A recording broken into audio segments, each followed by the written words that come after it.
Dobar vam dan, poštovani slušatelji, ja sam Sanja Rabuzin-Pavić. Pozdravljam vas na početku emisije Oporbeni zarez namijenjene aktivnostima parlamentarne oporbe.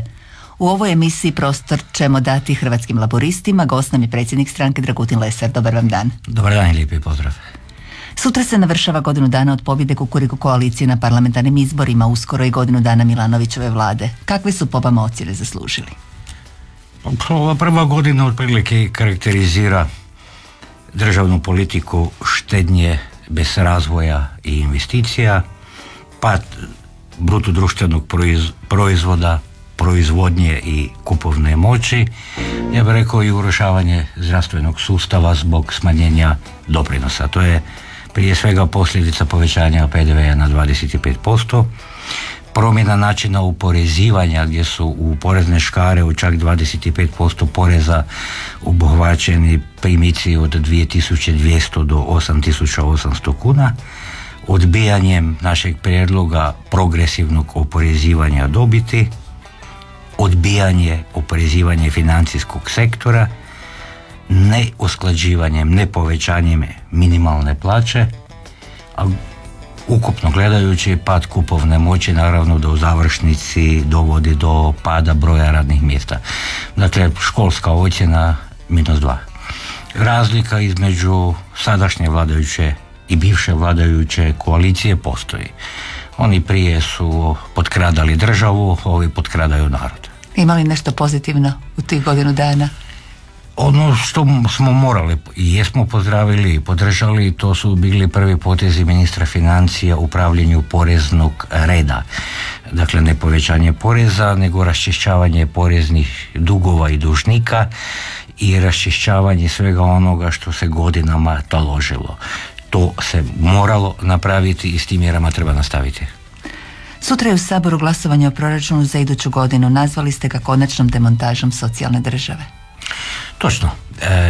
U proračunu za iduću godinu nisu predviđena dostatna sredstva koja su propisane kolektivnim ugovorima za javni sektor, što je samo po sebi već protuzakonito da vlada predlaže proračun koji nije usuglašen sa obavezama države, a u realnom sektoru, dakle, taj sustav urušavanja kolektivnih ugovora u javnom sektoru prelio se i na privatni sektor, što dokazuje činjenicom pada prosječne plaće u mjesec dana za otprilike 100 kuna i nepovećanjem minimalne plaće. Dakle, kada ste u jednoj takvoj situaciji da preko 65% zaposlenih prima plaću ispod prosječne plaće, to je zapravo demontaža socijalne države.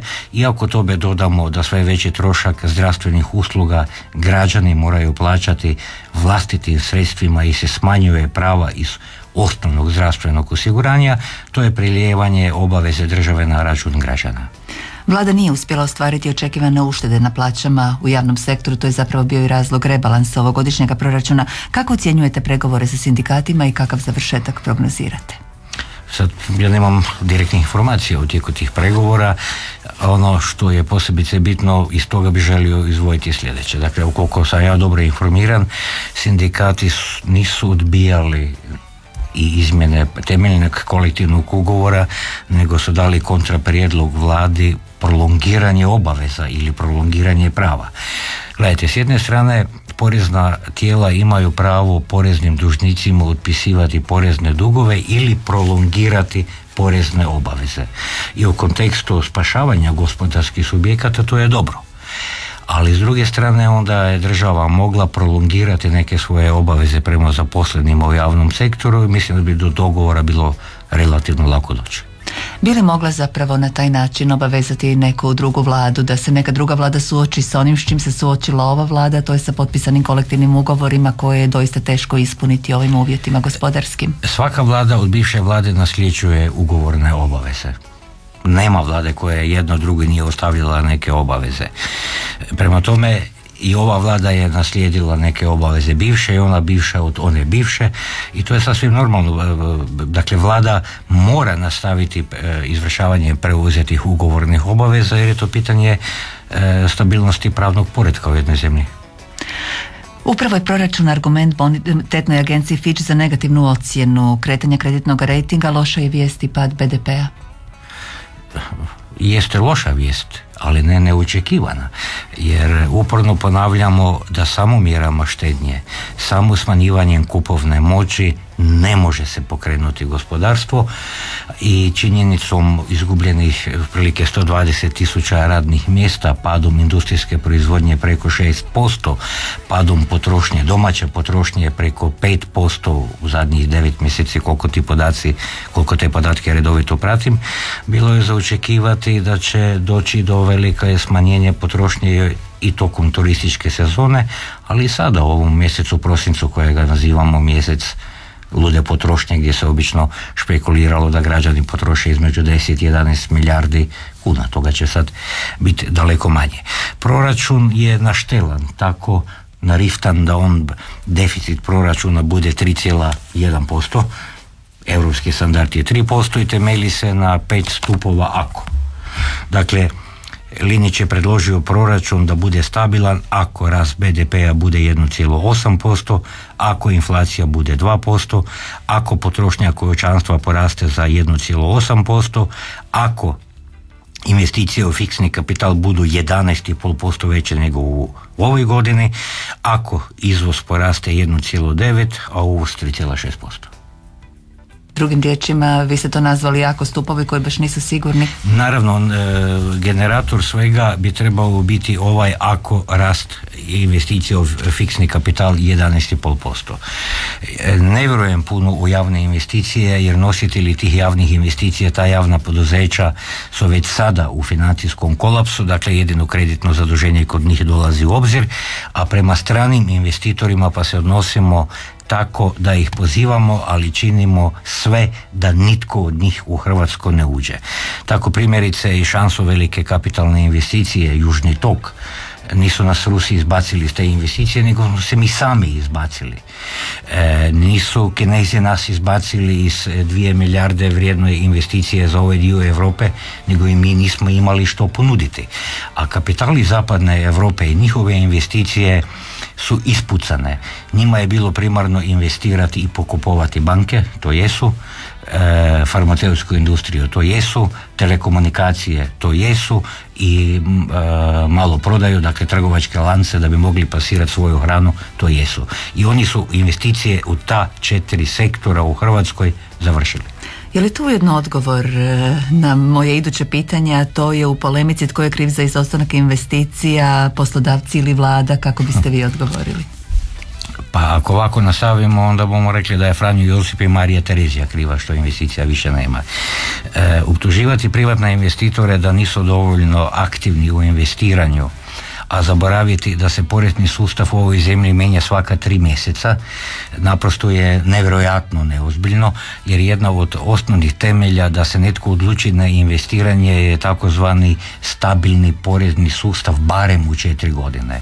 I drugo, ako je problem, a jeste problem stranog zaduživanja i uzimanje novih kredita, onda postavljam pitanje zašto konačno u Hrvatskoj ne dođe do ozbiljne promjene monetarne politike, gdje postoje 2 načina kako Hrvatska narodna banka može pratiti napore izvršne vlasti u povećanju investicija. To je takozvane državne projektne obveznice koje bi otkupljivala Hrvatska narodna banka uz kamatu 1% recimo, ali mi smo sami sebi tu vezali ruke sa takvom odredbom u zakonu gdje smo to zabranili. Moderne, jake europske države takve odredbe nemaju.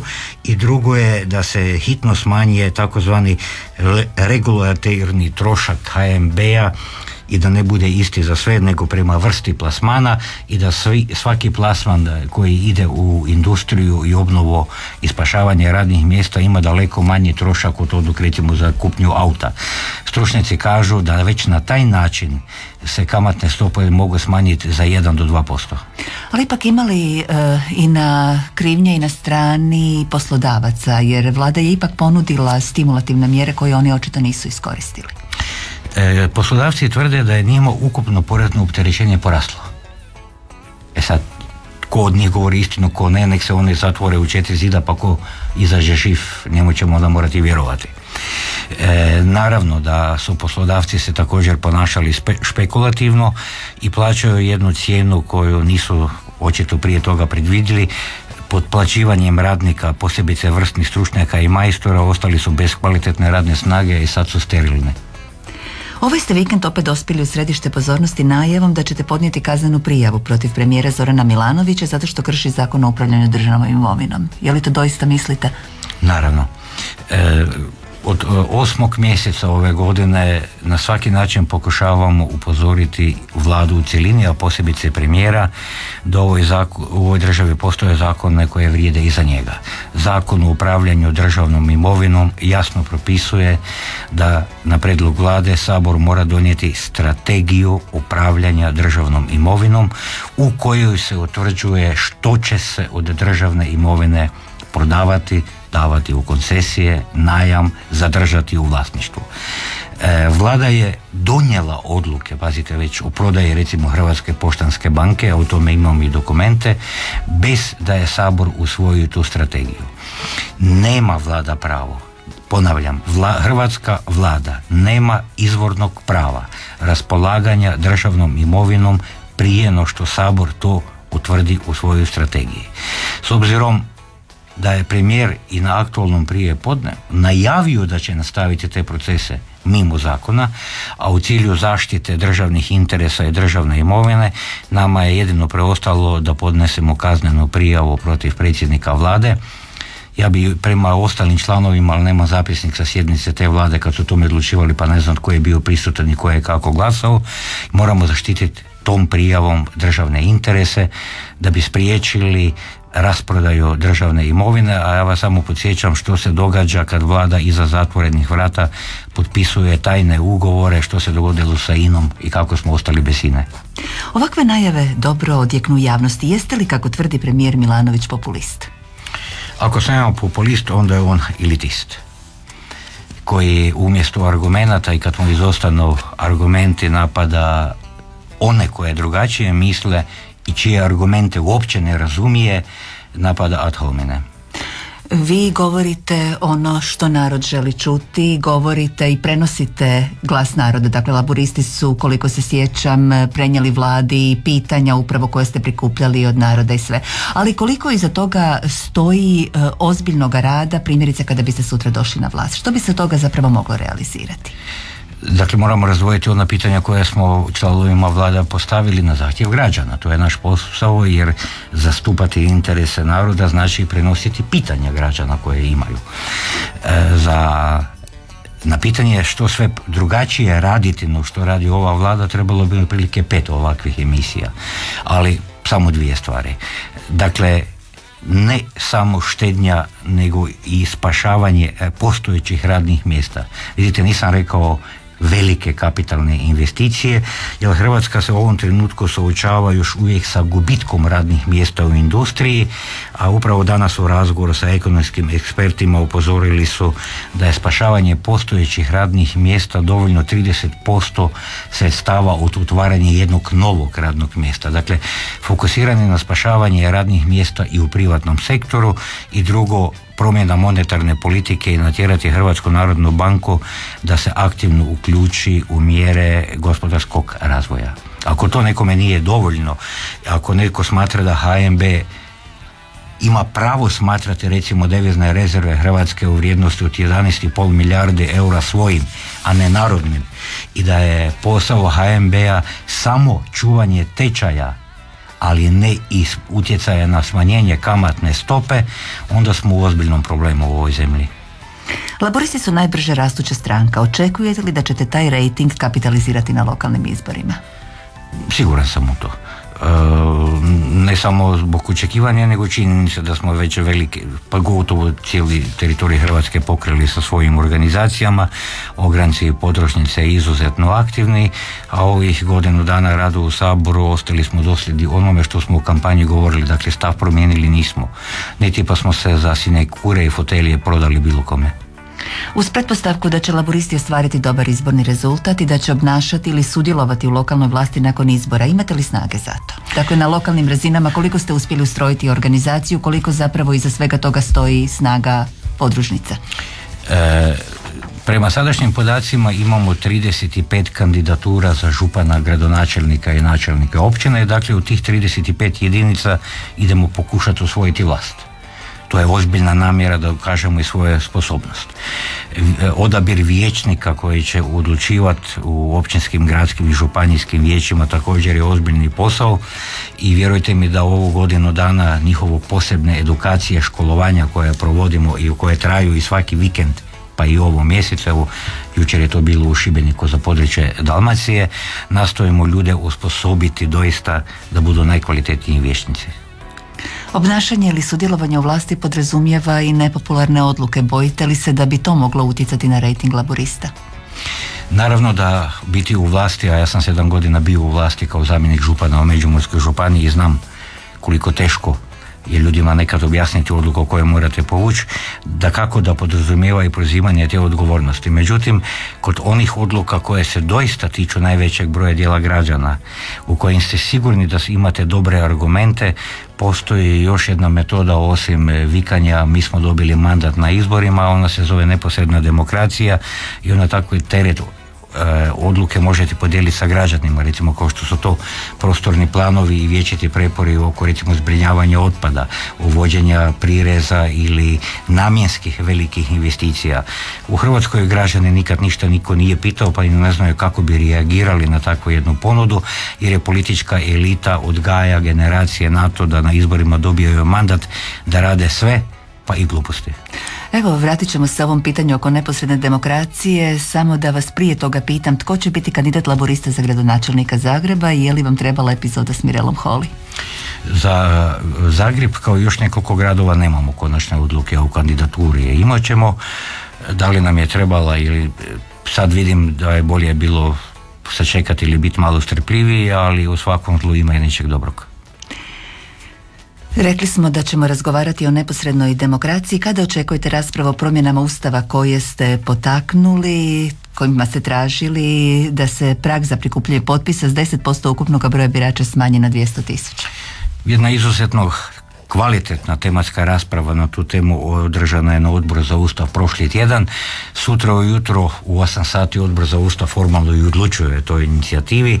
Možda već ovaj tjedan bude otvorena i rasprava na plenarnoj sjednici Sabora, ali uz smanjenje broja potpisa, a to je ta stručna rasprava i pokazala, izuzetno je bitno i vrijeme u kojem građanska inicijativa može prikupiti to potpise, ne iz tehničkih razloga, nego naprosto zato da se u tom vremenu prikupljanja potpisa mogu sučeliti argumenti za i protiv, da hrvatsko društvo naviknemo na jedan dijalog, jednu građansku raspravu kako bi ljudi prije izlaska na referendum znali o čemu zapravo odlučuju.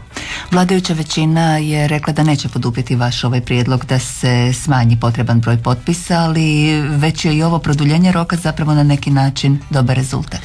Rok je predmet zakona o referendumu, želim vjerovati, a ministar uprave je bio na toj tematskoj raspravi, da je dobro saslušao sve argumente, ne samo naše, nego i stručnih eksperata koji su na toj sjednici odbora bili i da taj rok neće biti ni 15 ni 30 dana, nego barem 3 ili 4 mjeseca. Ministar uprave je najavio da ćemo novi zakon o referendumu dobiti tijekom iduće godine. Jeste li zadovoljni najavljenim rješenjima i za lokalni referendum oko lokalne samouprave u zakonu? Moram priznati da nisam vidio koje je rješenje ponuđeno za drugo čitanje. Znam da je vraćeno u zakonodavno rješenje mogućnost građana da neposredno kako biraju tako i smjenjuju čelnike. Model moramo dobro proučiti još. Evo, u emisiji ćemo dati prigodu i slušateljima da postave pitanja predsjedniku Hrvatskih laburista Dragutinu Lesaru. Broj je 6167-001, predbroj za Zagreb je 01. Evo već nekog slušatelja imamo na liniji. Dobar vam dan, izvolite. Dobar dan, gospođo. Izvolite, slušamo vas. Gospodin Lesar i vas. Ja bih rekao samo ovo. Nitko nama do danas nije rekao tko je kriv za ovo u stanju u kojem smo sada. Sigurno nisam ni ja, niti gospodin Lesar, niti voditeljica ovoga. Mi bismo htjeli znati tko je to nas doveo u ovo. I druga stvar koju bih želio da mi se prokomentira, naš narod je spreman za odricanje. Mi bi se svi odrekli i 100% plaća za godinu dana kad bismo znali da će se to upotrijebiti kako valja, a ne da se upotrebi u pljačku, pa da neko ima, a da drugi ništa nemaju. Hvala vam lijepa. I još jednu stvar. Recite. Danas je Međunarodni dan invalida. Naša vlast, unatoč svojim obećanjima, nema uopće razvijen dijalog sa civilnim društvom, nego provodi takozvanu dekretnu demokraciju. Evo, hvala vam lijepa gospodine na sudjelovanju u emisiji. Izvolite gospodine Lesar, hoćete li komentirati? Što se tiče odgovornosti, dakle moramo razlikovati političku odgovornost i kaznenu. Oni koji su kazneno odgovorni sad su u Gajevoj ili u Remetincu ovih dana, a što se tiče političke odgovornosti za stanje u zemlji, odgovorni su svi oni koji su od 90. nadalje imali moć odlučivanja u ne samo izvršnoj vlasti, nego i financijskom sektoru. Veće zlo i veću pljačku Hrvatske, osim političkih kriminalaca, napravio je financijski sektor. Evo, prije nego što damo riječ dalje našim slušateljima koji čekaju na liniji, još jedno pitanje: kako ocjenjujete rad Sabora u prvoj godini mandata? Pa bilo je nekih pomaka nabolje, međutim suštinske stvari se nisu bitnije promijenile. Tu prvenstveno mislim na sposobnost slušanja tuđih argumenata umjesto lijepljenje etiketa i zalazak u daleku prošlost. Dakle, ponekad se rasprava pretvara o temama na način da dolazimo do stoljeća 7. Evo, sada ponovo dajemo riječ slušateljima. Dobar dan, izvolite. Dobar dan. Izvolite gospodine. Pozdravio bi gospodina Lesara i samo rekao da samo priča, već 20 godina se priča umjesto da povede narod, jer je vrijeme za revoluciju, a ne za priču. Neka makne svoje zastupnike iz Sabora i neka ih povede na ulicu sa ljudima. Gospodine Lesar, o ovome se zapravo raspravljali u petak u Saboru. Ako se ne varam, gospodin Vuljanić je vrlo dobro na to odgovorio. Gospodin Lesar samo priča. Izvolite. Ja osim riječi i argumenta riječima drugo sredstvo nema. Drugo, nisam 20 godina u politici, čovjek me s nekim vjerojatno zamijenio. Vrlo jednostavno. Posao saborskog zastupnika je da izvršava svoje obaveze i ako izađemo i odemo iz Sabora, kršimo i zakon i ustav ove zemlje. Ja sam dao prisegu da ću zastupati interese u Hrvatskom saboru. A što se tiče načina i modela djelovanja stranke, kako bi građanima omogućili iskaz nezadovoljstva i postavili zahtjeve, budite strpljivi, bit će to na redu. Ono što je gospodin Vuljanić rekao, da zapravo ulica nije pravi put i da ponekad kada se uzburka more na površinu ispliva svašta. Točno, s time se ne može, ne smije i neodgovorno ponašati i igrati, jer ako netko misli da samo izvođenjem naroda na cestu će riješiti problem, grdno se vara. To su oni koji su željni krvi i nereda, ne shvaćajući se da u takvim situacijama na vlast mogu isplivati još gori. I tu je upravo pokazatelj koliko je zapravo je važan rad u parlamentu. Dakle, rad u Saboru, da ljudi shvate da se u Saboru trebaju donositi odluke. Točno. Ja sam svjestan i činjenice da je građanima puna kapa već i politike i da imaju izuzetno loše mišljenje o političarima jer vrše jedno opće generaliziranje svega toga. Ali tražiti od saborskih zastupnika da napuste Sabor je zapravo ne bojkot nego kapitulacija pred onima koji su majorizirali većinu. Građani imaju pravo se organizirati i iskazati svoje nezadovoljstvo, a zato postoji niz građanskih civilnih udruga u Hrvatskoj koje to u svakom trenutku mogu napraviti. Kad naša stranka odluči na nešto takvog, onda osim iskazivanja nezadovoljstva će biti i nuđena rješenja.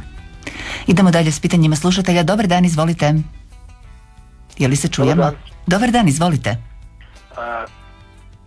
Pitam gospodina Lesara, mislim, sumnjam na odgovor na to pitanje, ali interesantno kako sad nema recimo Facebook prosvjeda.